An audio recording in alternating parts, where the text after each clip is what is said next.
It's hard to imagine Hezbollah without weapons.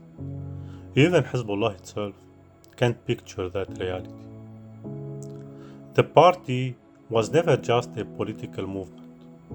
It was built around an armed organization. Politics came after the guns, not before them. Even their flag says it all.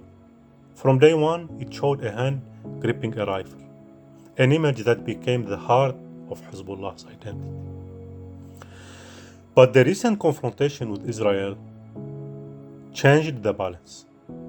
The ceasefire on November 27, 2024 made it official. Hezbollah accepted it, even though it demanded their disarmament. Barely 2 weeks later, another shock. The Assad regime collapsed in Syria. And with that, the Iranian lifeline was cut. So, rebuilding after the war suddenly became nearly impossible. Outside pressure is now matched by something inside Lebanon.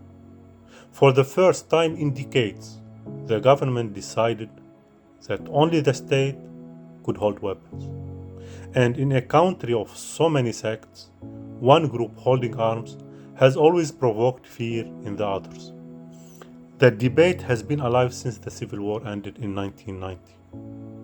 So Hezbollah found itself at a turning point.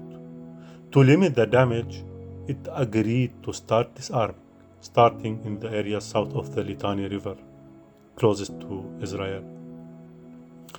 As always, Hezbollah tried to buy time. It hoped the pressure would fade, like it did after the 2006 war.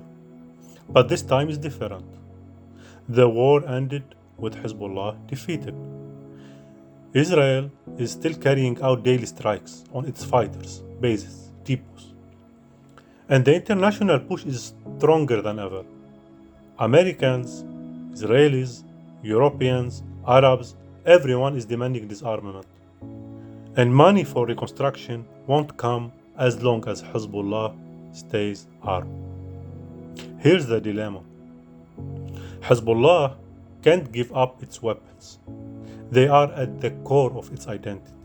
But it also can't block disarmament completely. That would mean endless attacks, no protection for its leaders, no funds for rebuild the homes of tens of thousands of Shi'i families. So it bends with the storm, resisting just enough to slow it down.